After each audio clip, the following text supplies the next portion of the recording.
वाराणसी में कांग्रेस पर तीखा हमला। डिप्टी सीएम केशव प्रसाद मौर्य बोले, रंगे सियाह की तरह है पार्टी के नेता।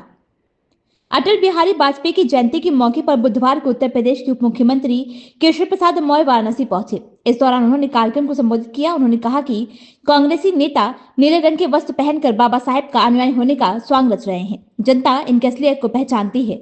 उन्होंने समाजवादी पार्टी पर भी निशाना साधा। अटल बिहारी वाजपेयी की जयंती के मौके पर बुधवार को उत्तर प्रदेश के उप मुख्यमंत्री केशव प्रसाद मौर्य वाराणसी पहुंचे। इस दौरान उप मुख्यमंत्री केशव प्रसाद मौर्य ने बाबा साहेब डॉक्टर भीमराव अम्बेडकर पर चल रही बहस के सवाल पर कहा कि कांग्रेस नेता रंगे सियाह की तरह हैं, जो नीले रंग के वस्त्र पहनकर बाबा साहेब का अनुयायी होने का स्वांग रच रहे हैं। जनता इनकी असलियत को पहचानती है। आपको बता दें कि केशव प्रसाद मौर्य अटल बिहारी वाजपेयी की जयंती पर आयोजित कार्यक्रम के दौरान मीडिया से बात कर रहे थे। इस दौरान उन्होंने कहा कि कांग्रेस को जवाब देना चाहिए कि बाबा साहेब को संविधान सभा में शामिल होने के लिए पश्चिम बंगाल की तरफ से क्यों आना पड़ा, बाबा साहेब को भारत रत्न क्यों नहीं दिया, चुनाव में क्यों हरवाया। दलित पिछड़े समाज की दुश्मन है कांग्रेस, बाबा साहेब के अंतिम संस्कार में शामिल होने क्यों नहीं गई। इसके अलावा उन्होंने कहा कि कांग्रेस दलित पिछड़े समाज की दुश्मन है। मोदी सरकार में बाबा साहेब के जन्म स्थान से लेकर उनके निर्वाण स्थल तक को पंचतीर्थ का विकास किया गया। भाजपा के सहयोग वाली सरकार में बाबा साहेब को भारत रत्न दिया गया। आज महाकुंभ की तैयारियों में कोई कमी नहीं है।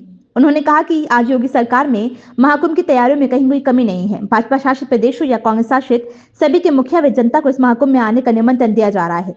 कानून व्यवस्था पर कहा कि जो भी खिलवाड़ करेगा उसे पुलिस पाताल से भी ढूंढकर बाहर निकालेगी। 2027 में न हाथी चलेगा, न साइकिल चलेगी और न ही पंजा टिकेगा।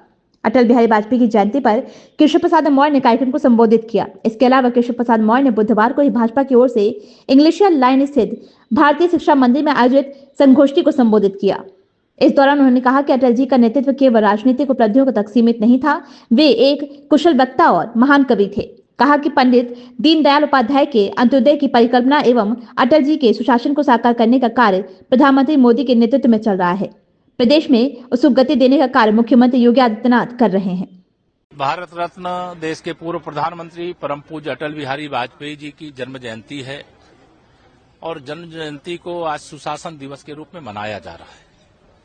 आज ही के दिन काशी हिंदू विश्वविद्यालय की स्थापना करने वाले महान स्वतंत्रता संग्राम सेनानी, मां गंगा की धारा को अविरल और निर्मल बनाए रखने के लिए अंग्रेजों से भी लड़ाई लड़ने वाले महामना पंडित मदन मोहन मालवीय जी की भी आज जन्म जयंती है। दोनों महान पुरुषों को मैं नमन करता हूं, उनको अपनी विनम्र श्रद्धांजलि अर्पित करता हूं। सुशासन दिवस के अवसर पर भारतीय जनता पार्टी महानगर और जिले की ओर से यहां प्रदर्शनी लगाई गई है, जिसका अभी उद्घाटन किया गया है। एक संगोष्ठी है, उसमें हम लोग शामिल होंगे। भारतीय जनता पार्टी पूज्य अटल जी के हर स्वप्न को साकार करने का संकल्प लेकर के कार्य कर रही है। देश के प्रधानमंत्री माननीय श्री नरेंद्र मोदी जी, जैसे माननीय प्रधानमंत्री जी ने सुशासन का मतलब क्या, देश की जनता की जो जरूरत है उसको कैसे उपलब्ध कराया जाए, भ्रष्टाचार के दानों का दलन कैसे किया जाए, डिजिटल इंडिया कैसे बनाया जाए, आत्मनिर्भर भारत कैसे बनाया जाए, विकसित भारत का निर्माण कैसे किया जाए, देश के अंदर 55 करोड़ से अधिक बैंक खाते खोल करके जो